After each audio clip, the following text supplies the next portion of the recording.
ਆ ਵਕੀਲ ਨੂੰ ਰੋਕੀ ਜਰਾ। ਉਹ ਖੜ ਜਾ ਰੁਕ ਉਧਰ ਲਾ ਦੇ ਗੱਡੀ। ਸਾਈਡ ਤੇ ਲਾਓ ਵਕੀਲ ਸਾਹਿਬ, ਸਾਈਡ ਤੇ ਲਾਓ।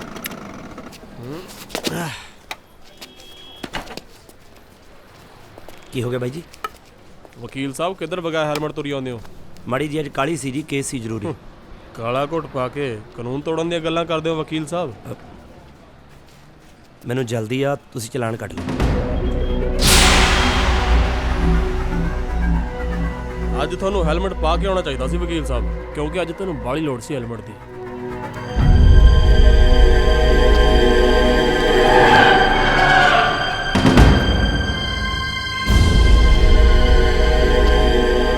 ਦਿਖਾਤੀ ਨਾ ਔਕਾਤ ਢਿੱਲੋਂ ਨੇ।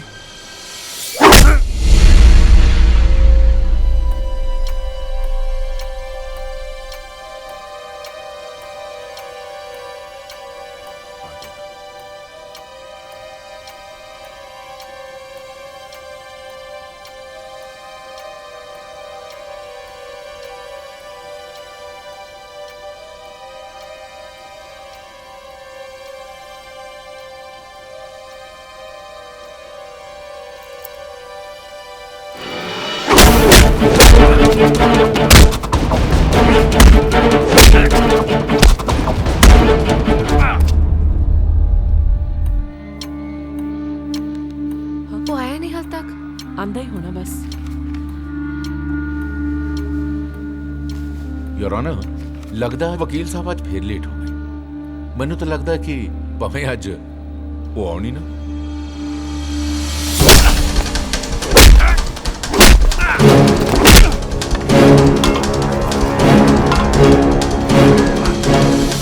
ਮੇਰੀ ਦਰਖਾਸਤ ਹੈ ਯੂਰ ਆਨਰ ਕਿ ਤੁਸੀਂ ਇਸ ਕੇਸ ਨੂੰ ਡਿਸਮਿਸ ਕਰ ਦਿਓ। ਹੁਣ ਬਚਿਆ ਤਾਂ ਕੁਝ ਵੀ ਨਹੀਂ ਹੈ ਇਸ ਕੇਸ 'ਚ। ਥੋੜੀ ਦੇਰ ਹੋਰ ਦੇਖ ਲੈਣਾ ਢਿੱਲੋਂ ਸਾਹਿਬ। ਜਿਵੇਂ ਤੁਹਾਨੂੰ ਠੀਕ ਲੱਗੇ ਸਰ।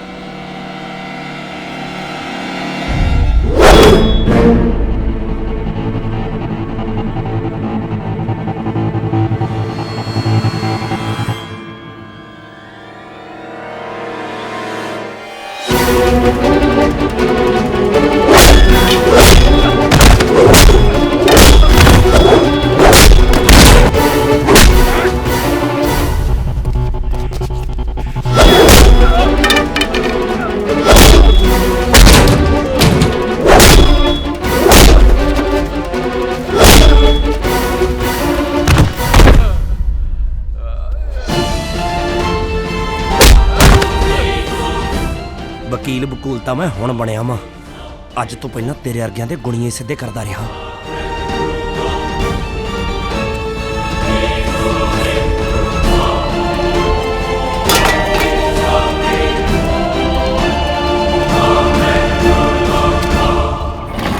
ਯੂਰ ਆਨਰ,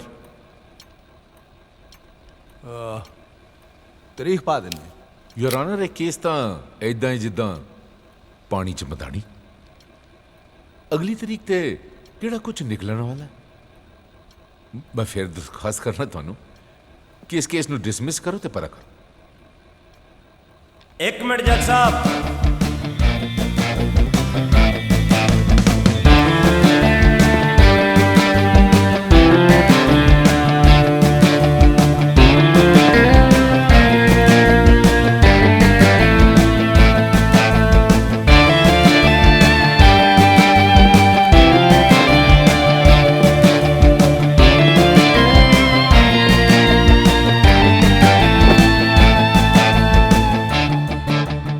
ਇੰਨੀ ਕਾਲੀ ਢਿੱਲੋਂ, ਫਿਕਰ ਨਾ ਕਰ, ਅੱਜ ਫੈਸਲਾ ਕਰ ਹੀ ਦੇਣਾ। ਕਪਤਾਨ ਸਿੰਘ, ਇੰਨੀਆਂ ਸੱਟਾਂ ਕਿੱਦਾਂ ਲੱਗੀਆਂ? ਕੁਛ ਨਹੀਂ ਜੀ, ਬਸ ਸਮਝ ਲਓ ਰਾਸਤੇ 'ਚ ਮੇਰਾ ਸਕੂਟਰ ਇੱਕ ਟਰੱਕ ਨਾਲ ਭਿੜ ਗਿਆ ਜੀ। ਤੁਸੀਂ ਠੀਕ ਹੋ ਨਾ? ਮੈਂ ਤਾਂ ਠੀਕ ਹਾਂ ਜੀ। ਟਰੱਕ ਬਾਰੇ ਤੁਸੀਂ ਢਿੱਲੋਂ ਸਾਹਿਬ ਤੋਂ ਪੁੱਛ ਲਓ। ਇੱਕ ਵਾਰੀ ਤਾਂ ਸੋਚਿਆ ਸੀ ਕਿ ਤੈਨੂੰ ਅਦਾਲਤ ਆ ਕੇ ਇੰਨਾ ਕੁੱਟੂੰਗਾ ਕਿ ਤੂੰ ਤਾਂ ਕੀ ਸਾਰੀ ਕਚਹਿਰੀ ਯਾਦ ਰੱਖੂ। ਫਿਰ ਸੋਚਿਆ ਤੂੰ ਗੁੰਡੇ ਭੇਜ ਕੇ ਸਾਬਿਤ ਕਰ ਹੀ ਦਿੱਤਾ ਕਿ ਤੂੰ ਮੇਰੇ ਤੋਂ ਕਿੰਨਾ ਡਰ ਗਿਆ ਹੈ।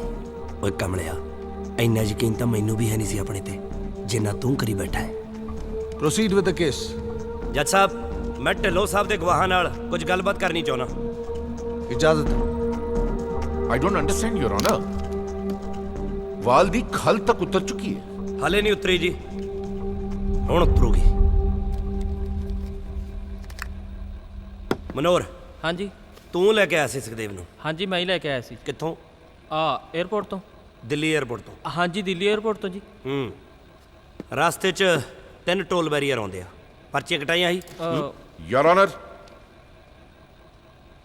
ਅਸੀਂ ਵੀ ਵਕਾਲਤ ਨਵੀਂ ਨਹੀਂ ਸਿੱਖੀ। ਤੁਸੀਂ ਚੈੱਕ ਕਰ ਸਕਦੇ ਹੋ ਕੇਸ ਫਾਈਲ 'ਚ ਟੋਲ ਟੈਕਸ ਦੀ ਪਰਚੀਆਂ ਦੀ ਕਾਪੀ ਲੱਗੀ ਹੈ। Please check it. ਤੇਰਾ ਨਾਮ ਮਨੋਹਰ ਹੈ? ਮੈਂ ਇਹਨੂੰ ਪੁੱਛਿਆ। ढिल्लों साहब गल कर लें दियो। ਯੈਸ ਯੋਰ ऑनर। ਮਹੀਨੇ 'ਚ ਕਿੰਨੀ ਵਾਰੀ ਜਾਣਾ ਦਿੱਲੀ? ਆ ਜੀ 5-6 ਚੱਕਰ ਤਾਂ ਲੱਗ ਹੀ ਜਾਂਦੇ ਆ ਜੀ। ਬਾਕੀ ਦੀਆਂ ਪਰਚੀਆਂ ਕਿੱਥੇ ਨੇ? ਬਾਕੀ ਦੀਆਂ ਪਰਚੀਆਂ ਜੀ ਬਾਕੀ ਨਹੀਂ ਕਟਾਈਆਂ? ਜਾਂ ਕਿਸੇ ਨੇ ਦੱਸਿਆ ਸੀ ਵੀ ਆਹ ਪਰਚੀਆਂ ਕੋਰਟ 'ਚ ਲੱਗਣੀਆਂ, ਇਹਨਾਂ ਨੂੰ ਸਾਂਭ ਕੇ ਰੱਖਣਾ? ਉਹ ਜੀ ਮੈਂ ਤੰਦੂਆ ਪੈ ਗਿਆ ਜੀਵ ਨੂੰ। ਪਰਚੀਆਂ ਜੀ ਬਾਲੀ ਛੇਤੀ ਝੂਠਾ ਨਾ ਪੈ ਜੀ ਮਨੋਹਰ ਸਿਆਂ, ਸਮਝਿਆ? ਜੱਜ ਸਾਹਿਬ, ਮਨੋਹਰ ਇੱਕ ਦਿਹਾੜੀਦਾਰ ਡਰਾਈਵਰ ਹੈ ਜੀ, ਤੇ ਸੁਖਦੇਵ ਦੀ ਮੌਤ ਤੋਂ ਪੂਰੇ 1 ਮਹੀਨੇ ਬਾਅਦ ਇਹਨੇ ਨਵੀਂ ਇਨੋਵਾ ਲੈ ਲਈ। ਉਸ ਤੋਂ ਅਗਲੇ ਦਿਨ ਇੱਕ ਟਾਟਾ 407 ਲੈ ਲਈ। ਹੈਰਾਨੀ ਵਾਲੀ ਗੱਲ ਤਾਂ ਇਹ ਆ ਬਈ ਇਹ ਦੋਨੇ ਗੱਡੀਆਂ ਜਿੰਦਲ ਮੋਟਰ ਤੋਂ ਲਈਆਂ ਗਈਆਂ, ਤੇ ਉਸ ਤੋਂ ਵੀ ਹੈਰਾਨੀ ਵਾਲੀ ਗੱਲ ਇਹ ਹੈ ਕਿ ਦੋਨੇ ਗੱਡੀਆਂ ਨੂੰ ਫਾਈਨੈਂਸ ਵੀ ਜਿੰਦਲ ਫਾਈਨੈਂਸ ਨੇ ਕੀਤਾ।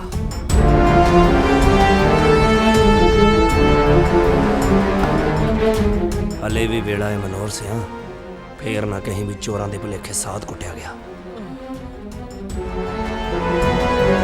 ਉਹ ਕਤਲ ਦਾ ਕੇਸ ਹੈ ਕਮੜਿਆ, ਫਾਂਸੀ ਹੋ ਫਾਂਸੀ। ਮੈਂ ਕੁਝ ਨਹੀਂ ਕੀਤਾ ਜੀ, ਮੈਨੂੰ ਬਚਾ ਲਓ। ਮੈਂ ਜਾਣਦਾ। Mradinene, do something, ਰਿਲੈਕਸ, ਮੈਂ ਕਰਦਾ ਕੁਝ। ਰੁਕੋ। please. ਮੈਨੂੰ ਛੱਡ ਦਿਓ ਜੀ, ਮੈਂ ਨਹੀਂ ਕੀਤਾ ਕੁਝ। ਯੋਰ ਆਨਰ, ਜਿੰਦਲ ਸਾਹਿਬ ਇੱਕ ਬਹੁਤ ਵੱਡੇ ਫਾਈਨੈਂਸਰ ਨੇ ਤੇ ਗੱਡੀਆਂ ਫਾਈਨੈਂਸ ਕਰਨ ਦਾ ਕੰਮ ਹੈ ਉਹਨਾਂ ਦਾ। ਢਿੱਲੋਂ ਸਾਹਿਬ, ਬਹੁਤ ਬਹੁਤ ਥੈਂਕ ਯੂ ਤੁਹਾਡਾ ਸਾਨੂੰ ਪੜ੍ਹਾਉਣ ਦੇ ਲਈ। ਪਰ ਜੱਜ ਸਾਹਿਬ, ਫਾਈਨੈਂਸ ਕੀਤੀ ਹੋਈ ਗੱਡੀ ਦੀ ਕਿਸ਼ਤ ਵੀ ਜਾਂਦੀ ਹੈ। ਬੱਲੀ ਲਓ ਉਸਤਾਦ ਜੀ, ਇਹ ਮਨੋਹਰ ਸਿੰਘ ਦੀ ਅਕਾਊਂਟ ਸਟੇਟਮੈਂਟ ਹੈ। ਅੱਜ ਤੱਕ ਕੋਈ ਵੀ ਕਿਸ਼ਤ ਇਸ ਅਕਾਊਂਟ ਚੋਂ ਨਹੀਂ ਗਈ। ਜੱਜ ਸਾਹਿਬ, ਕੀ ਗੱਲ ਜਿੰਦਲ ਸਾਹਿਬ ਇੰਨੇ ਦਿਆਲੂ ਨੇ ਵੀ ਦਿਹਾੜੀਦਾਰ ਡਰਾਈਵਰਾਂ ਨੂੰ ਗੱਡੀਆਂ ਵੰਡਦੇ ਫਿਰਦੇ ਆ? ਚਲੋ ਛੱਡੋ। ਜੱਜ ਸਾਹਿਬ, ਹੁਣ ਮੈਂ ਜਗਤਾਰ ਮੱਲੀ ਨੂੰ ਇੱਕ ਵਾਰੀ ਦੁਬਾਰਾ ਸੱਦਣਾ ਚਾਹੁੰਦਾ ਜੀ। ਮੱਲੀ ਸਾਹਿਬ, ਤੁਸੀਂ ਕਾਨੂੰਨ ਮੇਰੇ ਤੋਂ ਜ਼ਿਆਦਾ ਜਾਣਦੇ ਹੋ। ਜੇ ਕੁਝ ਗਲਤ ਬੋਲ ਗਿਆ ਤਾਂ ਮੈਨੂੰ ਟੋਕ ਦਿਓ। ਮੈਂ ਤੁਹਾਡਾ ਮੋਬਾਈਲ ਦੇਖ ਸਕਦਾ ਜੀ? ਮੋਬਾਈਲ ਕਿੰਨੇ ਕੁ ਦਾ ਹੋਣਾ ਜੀ ਮੋਬਾਈਲ ਇਹ? ਆਹੀ ਕੋਈ 2.5-3 ਹਜ਼ਾਰ ਦਾ ਹੋਣਾ ਜੀ। ਸਰਕਾਰੀ ਨੌਕਰੀ ਹੈ ਜੱਜ ਸਾਹਿਬ, ਜਿੰਨੀ ਕੁ ਤਨਖਾਹ ਮਿਲਦੀ ਹੈ ਮੋਬਾਈਲ ਵੀ ਉਨੇ ਕੁ ਦਾ ਹੀ ਹੋਣਾ, ਕਿਉਂ ਜੀ? ਜੀ ਜੀ। ਤਾਂ 24 ਅਪ੍ਰੈਲ ਦੀ ਰਾਤ ਨੂੰ ਹੋਇਆ ਸੀ ਕਤਲ।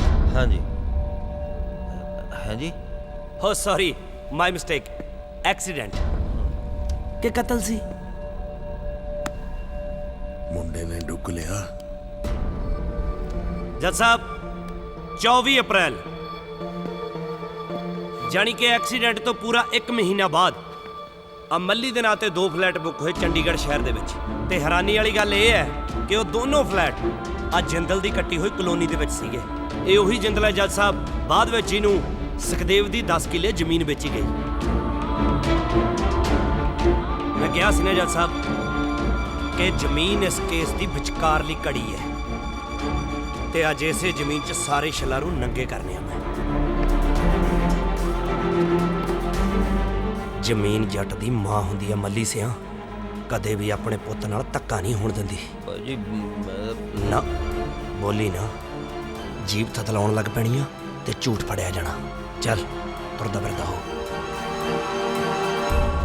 ਜੱਜ ਸਾਹਿਬ, ਮੈਂ 2-4 ਸਵਾਲ ਸੁਖਦੇਵ ਦੇ ਚਾਚੇ ਤਰਲੋਚਨ ਨਾਲ ਵੀ ਕਰਨੇ ਚਾਹੁੰਦਾ।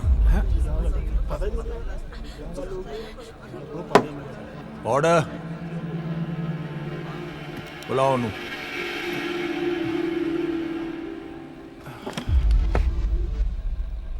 ਤਰਲੋਚਨ ਸਿੰਘ ਜੀ, 24 ਅਪ੍ਰੈਲ ਨੂੰ ਸੁਖਦੇਵ ਦੀ ਮੌਤ ਹੋਈ ਸੀ। ਆਹੋ ਜੀ। ਸੁਣਿਆ ਤੁਹਾਡਾ ਬੜਾ ਪਿਆਰ ਸੀ ਉਹਦੇ ਨਾਲ। ਪੁੱਤਾਂ ਨਾਲੋਂ ਵੱਧ ਕੇ ਪਿਆਰ ਸੀ ਜੀ ਉਹਦੇ ਨਾਲ। ਉਹਦੀ ਚੇਤਾ ਨੂੰ ਵੀ ਅੱਗ ਤੁਸੀਂ ਦਿੱਤੀ ਸੀ? ਆਹੋ ਜੀ।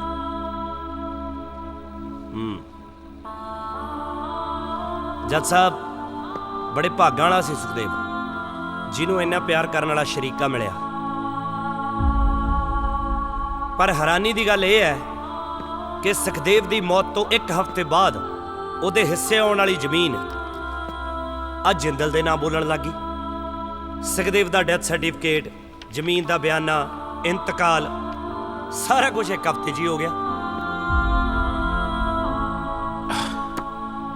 ਇੰਨੀ ਕਿਹੜੀ ਕਾਲੀ ਸੀ ਜ਼ਮੀਨ ਵੇਚਣ ਦੀ?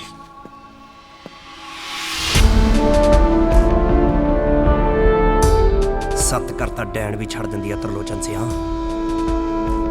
ਇੰਨੀ ਕਾਦੀ ਕਾਲੀ ਸੀ ਜ਼ਮੀਨ ਵੇਚਣ ਦੀ। I object your honour. ਇੱਕ ਵਾਰੀ ਫੇਰ ਗਵਾਹ ਨੂੰ ਕਨਫਿਊਜ਼ ਕਰਨ ਦੀ ਕੋਸ਼ਿਸ਼ ਕਰ ਰਿਹਾ। ਚੁੱਪ ਕਰ ਜਾ ਢੱਲੋਂ, ਨਹੀਂ ਤਾਂ ਬੱਲੀ ਨੂੰ ਪੁੱਛ ਲਾ ਵੀ ਮੈਂ ਬੰਦਾ ਚੁੱਪ ਕਿਵੇਂ ਕਰਾਉਂਦਾ। ਤੁਸੀਂ ਸੁਣਿਆ?